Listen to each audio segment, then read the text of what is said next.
কুরআনের আলোকে পৃথিবীর শুরু এবং মানব সৃষ্টির ইতিহাস। আসসালামু আলাইকুম।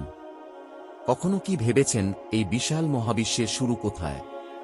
কিভাবে সৃষ্টি হলো আকাশ, পৃথিবী, পাহাড় পর্বত, নদীনালা এবং জীবনের এই বিস্ময়কর জগৎ?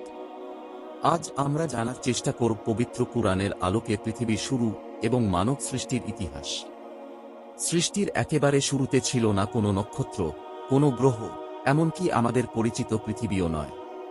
ছিল শুধু মহান আল্লাহ তাআলা, যিনি সর্বশক্তিমান এবং সবকিছুর সৃষ্টিকর্তা। পবিত্র কুরআনে আল্লাহ তাআলা বারবার উল্লেখ করেছেন যে তিনি আসমান ও জমিনকে ৬টি পর্যায়ে সৃষ্টি করেছেন। ইসলামী তাফসির বিলওয়ান ব্যাখ্যা করেছেন, এই ৬ দিন আমাদের ২৪ ঘন্টার দিনের মতো নয়, বরং সৃষ্টির দীর্ঘ দীর্ঘ সময়কাল বা পর্যায়কে নির্দেশ করে। কুরআনে আল্লাহ বলেন, নিশ্চয়ই তোমাদের প্রতিপালক আল্লাহ, যিনি আসমান ও জমিন ৬ দিনে সৃষ্টি করেছেন। মহাবিশ্বের সৃষ্টি সম্পন্ন হওয়ার পর আল্লাহ পৃথিবীকে জীবনের জন্য উপযোগী করে তোলেন। তিনি পাহাড় পর্বত স্থাপন করেন, ভূমিতে বরকত দান করেন এবং জীবজগতের জন্য খাদ্যের ব্যবস্থা করেন। পবিত্র কুরআনের একটি আয়াতে বলা হয়েছে যে আকাশমণ্ডলী ও পৃথিবী একসময় একত্রে ছিল, পরে আল্লাহ সেগুলোকে পৃথক করে দেন। অনেক ইসলামী গবেষক এই আয়াতকে মহাবিশ্বের সূচনা সম্পর্কে গভীর ইঙ্গিত হিসেবে বিবেচনা করেন। আল্লাহ তাআলা আরও ঘোষণা করেছেন, আমি পানি থেকে প্রত্যেক প্রাণবান বস্তুকে সৃষ্টি করেছি।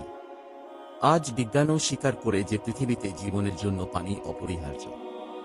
এরপর পৃথিবী ধীরে ধীরে জীবনের জন্য প্রস্তুত হয়ে ওঠে। আকাশ থেকে বৃষ্টি বর্ষিত হয়, গজিয়ে ওঠে উদ্ভিদ, সৃষ্টি হয় নানা ধরনের প্রাণী। কিন্তু এই বিশাল সৃষ্টির মূল উদ্দেশ্য ছিল আরও মহান। আল্লাহ তাআলা মানবজাতিকে সৃষ্টি করার সিদ্ধান্ত নিলেন।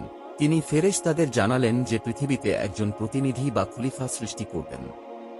অতঃপর আল্লাহ তাআলা মাটি থেকে প্রথম মানুষ হযরত আদম আলাইহিস সালাম কে সৃষ্টি করেন। তাকে জ্ঞান দান করেন এবং সম্মানিত মর্যাদা প্রদান করেন। এরপর আদম এর সঙ্গী হিসেবে সৃষ্টি করা হয় হযরত হাওয়া আলাইহাস সালামকে। তাদের মাধ্যমেই শুরু হয় মানবজাতির দীর্ঘ ইতিহাস। মানুষকে শুধু পৃথিবীতে বসবাসের জন্য সৃষ্টি করা হয়নি, তাকে সত্য ও মিথ্যার পার্থক্য বোঝার ক্ষমতা, জ্ঞান অর্জনের সুযোগ এবং আল্লাহর ইবাদত করার দায়িত্ব দেওয়া হয়েছে।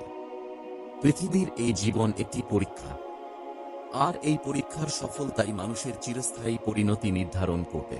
প্রিয় দর্শক, মহাবিশ্বের প্রতিটি সৃষ্টি, আকাশের প্রতিটি নক্ষত্র এবং পৃথিবীর প্রতিটি প্রাণী মহান আল্লাহর অসীম ক্ষমতা ও প্রজ্ঞার নিদর্শন। আল্লাহ আমাদের সবাইকে সত্যকে জানার, বুঝার এবং তার উপর আমল করার তৌফিক দান করুন। আমিন। ভিডিওটি ভালো লাগলে লাইক, শেয়ার এবং সাবস্ক্রাইব করতে ভুলবেন না। আসসালামু আলাইকুম ওয়া রাহমাতুল্লাহ।